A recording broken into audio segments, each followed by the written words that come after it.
Okay, guys, I watched Candace Owens, the whole hour of it, so you don't have to, and I'm going to summarize what I learned from it for you today and help figure out what's going on. Why is she the only one advocating for Charlie? And also, I'm new to this, so if you're gonna come on here and hate me for advocating for Charlie Kirk, even though I didn't know the man, but I've watched enough about him to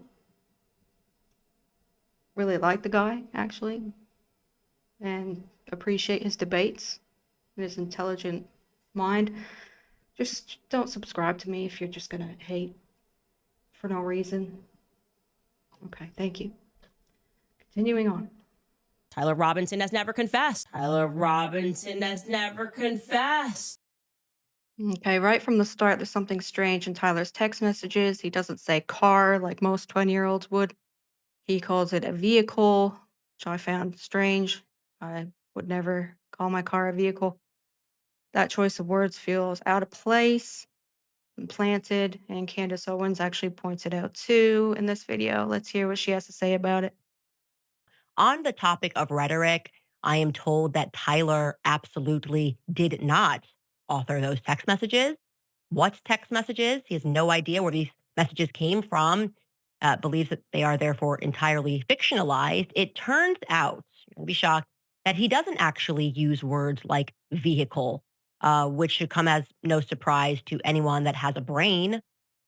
By the way, I'm sure you caught this, but there's old footage of Tyler Robinson that is now circulating from a car accident that he had.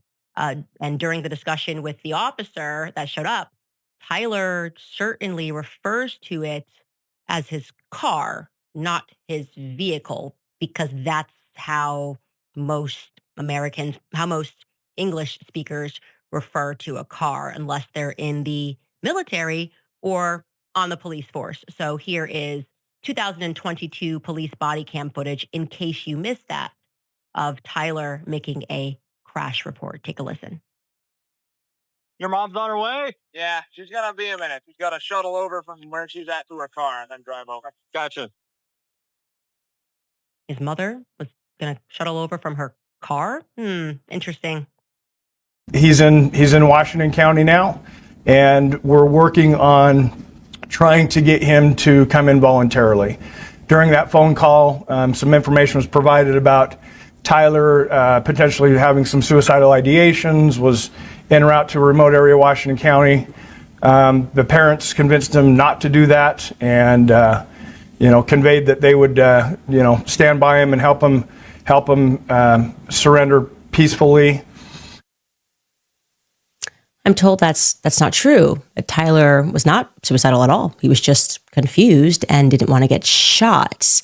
And then he gets to that part, right? He then tells us, Brooksby, that he came in willingly because he didn't want to die. Let's take a listen to that portion. Within the hour, my friend drove Tyler and his parents to my office, where he was greeted by plainclothes detectives. So that was part of the deal. Is Tyler knew it was just inevitable with all the law enforcement pressure that his picture in the news, the gun on the news. He knew it was inevitable that he would be caught. He was fearful of a SWAT team hit on his house, or he was fearful of being shot by law enforcement. So part of the negotiation and getting him to bring himself in was that we would treat it as delicate and as soft as possible to make him feel comfortable to where he would show up at my office, and that's exactly what happened. It can't be both. It can't be both. Was he suicidal and wanting to die, or was he worried about dying? It can't be both, and I didn't catch on to that early on. Okay, according to the FBI's official narrative, Tyler Robinson was suicidal, and because he didn't want to be killed in a raid, he essentially turned himself in. But right away, that story contradicts itself. If he was truly suicidal, why would he fear getting shot in a raid? It doesn't add up. Candace Owens points this out directly, questioning the logic behind Tyler's arrest and the way it's been presented to the public. On top of that, Tyler's family, now reported in witness protection, has reached out to Candace, insisting that he is innocent and being framed So we're left with a story that doesn't make sense. It doesn't add up. A supposedly suicidal young man, a contradictory FBI narrative, and a family in hiding saying their son didn't do it. These inconsistencies are exactly why Candace is pushing back against the official version from the FBI. And to be honest, everyone and their grandma can see that FBI has lied to us the whole time. It just doesn't sit right with me. I don't live in America, and I'm very uncomfortable with this whole situation that you can just be in the middle of a debate and get shot in the neck and killed in front of your family. I'm traumatized by it. I'm actually traumatized. I think about it every day. And I just want to get to the bottom of it, and that's what I'm going to try to do. I've been looking into this since the day it happened, and I'm just not happy with where it's going. So let's try to dig deeper. Give this video some likes if you're here, if you made it this far. Get it to the algorithm so we can start talking about this narrative and poking holes in it.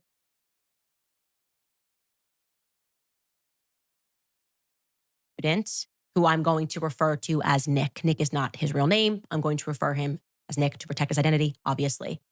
I came across Nick. Okay, who is Nick, you might ask? I'd ask that too, so I looked it up. Candace describes Nick as someone who is one of her fans, someone trying to help her, but that's not their real name. She indicates Nick has inside knowledge or at least more access to some of the material or claims she is investigating around Tyler, the arrest, or the narrative. By introducing Nick, she seems to be using him as some kind of whistleblower or source who provides leads of information that challenges the official story. Because she uses a pseudonym, she is likely protecting Nick's real identity, possibly out of fear of retaliation, legal exposure, or safety concern. Okay, what we still don't know about Nick is his real name, background, credibility, or how direct his involvement is. Is it a he or a she? They, them, or it's unclear whether Nick is an insider, law enforcement, investigative, connected to the case, or just someone with access to unverified leads. She hasn't opened up about that, at least to my knowledge. We don't know what evidence or documentation he shared, if any, that is independent and verifiable. We don't know whether the info from Nick has been corroborated or subjected to any fact checking yet, but we'll hear what she has to say. Recall when I shared a photo online of a person that looked suspicious. He was wearing like a black suit and black glasses, and he seemed to have a strap hanging out of his bag. Here he is right here, and he was in the food court. I shared that photo because Nick had sent it to me into our tips box and said, this person looks rather mysterious. He's running through the food court.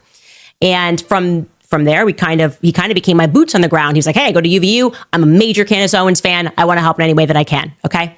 So that's how that happened. That was really, and right away, he told me on like day 2 of the investigation that he worked on Phil Lyman's gubernatorial campaign. Phil Lyman ran against the current Governor Cox, and he lost. And one day, very early on, this must have been like day 3, Nick cold calls me, and Phil Lyman's on the phone. Hold on, who's Phil Lyman? She points out Phil Lyman's role in all of this. He's a politician from Utah who just happened to be right there when Charlie was shot.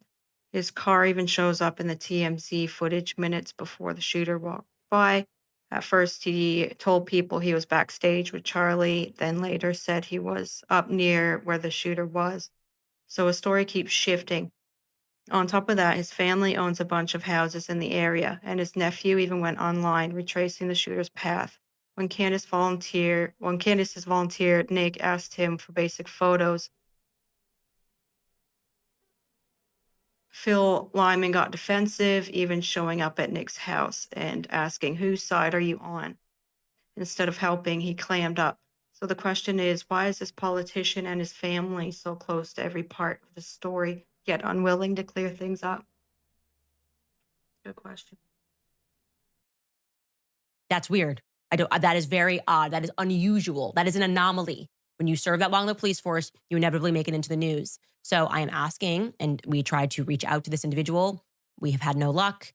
If you have any more information about this individual, if he is your Boy Scout leader or he works for your church, please send us tips at CandaceOwens.com. Guys, I'm going to again say here, we appreciate all of the tips, but please don't send us links to somebody else's video and their theories, because we're a very small team. There's literally 4 of us, and we want to get to actual tips pertaining to the questions that we're asking and that we're looking for about the individuals that we're mentioning, not other people's theories. If they have a theory about what direction the bullet might have traveled, please reserve that to our social media handles. Tag us on Facebook, tag us on Instagram, and we'll get a look at those videos. But we really want to keep the tips lined for answers to the questions that we're coming across. And again, we appreciate you guys so much, because we wouldn't have gotten as far as we have if it wasn't for that tips box. I do also want to say, before we get into reading and telling you something even crazier that happened, I'm talking crazy. I do want to assert here that I'm uncomfortable with the fact that despite all of the friends that Charlie Kirk made, all the schmoozing that he did, presidents, right, department heads, I am the only person that is publicly demanding further investigation into his assassination. Why? It's totally rubbing me the wrong way. Something's not right here. Even Turning Point USA, they're just like, we've accepted. Obviously, there are holes in this narrative, and they're just like, we're going to just keep up his show. What is going on, actually? I just want to say that and get that off of my chest. I don't like it. It's rubbing me the wrong way. All right, guys. It's kind of been my question all along. Why is Candace the only one standing up for Charlie? And I didn't even know him, but I am interested in knowing the truth. I'm sorry, but Erica said the other day she's excited about moving forward. And to be honest, if I lost my partner, if I lost my husband, I wouldn't leave the house for 2 years. I wouldn't leave the house. I wouldn't be able to be on camera. Look, I don't want to judge people. I don't care. But she said the words a couple days ago. She was excited about Turning Point and where it's going to go. And I feel like there's more to this story. I do. And Erica, I'm sorry, but you're looking a bit suspicious. My husband, buckle up, because there is a lot of content to be had, and we have so many amazing things down the pipeline that we are working on currently that will unveil in due time. I'm so excited. Yeah. Okay, so continuing on, the rest of the video, I'll just summarize it for you so we don't have to watch the whole thing. It is a bit long. I did watch it this morning. So after laying out her concerns about Lyman, Candace circles back to the bigger picture. She says there are too many weird elements that don't add up. Witnesses acting strangely, people refusing to share metadata or footage, and locals connected to the scene repeatedly trying to steer her toward Governor Cox for political reasons. She stresses that her own investigation hasn't uncovered anything linking Cox directly, so she views that as a distraction. Candace then raises a broader suspicion that this could have been a military-style operation, pointing to the number of witnesses with military ties and tips about missing footage of the shooter with a woman nearby. She closes by emphasizing her distrust of officials like Detective Mitchell, noting how unusual it is that long-service public figures can keep personal details hidden for so long. For her, all these contradictions and evasions confirm that the official story isn't the full truth. And she urges the public to help identify witnesses, provide real evidence, and keep pressure on until the facts come out. So we'll keep digging and try to get to the bottom of this. And I think we need to look at Turning Point a little bit closer. Keep an eye on Turning Point as well, because something's not adding up. Anyway, this is my first recording, so Don't flame me too hard. Okay, I have esophagitis and my throat usually hurts and gives out, so don't complain about that when that happens. And I'm too cheap to pay for VCam or whatever I'm using at the moment, so I just don't care. My robot's coming in here. All right.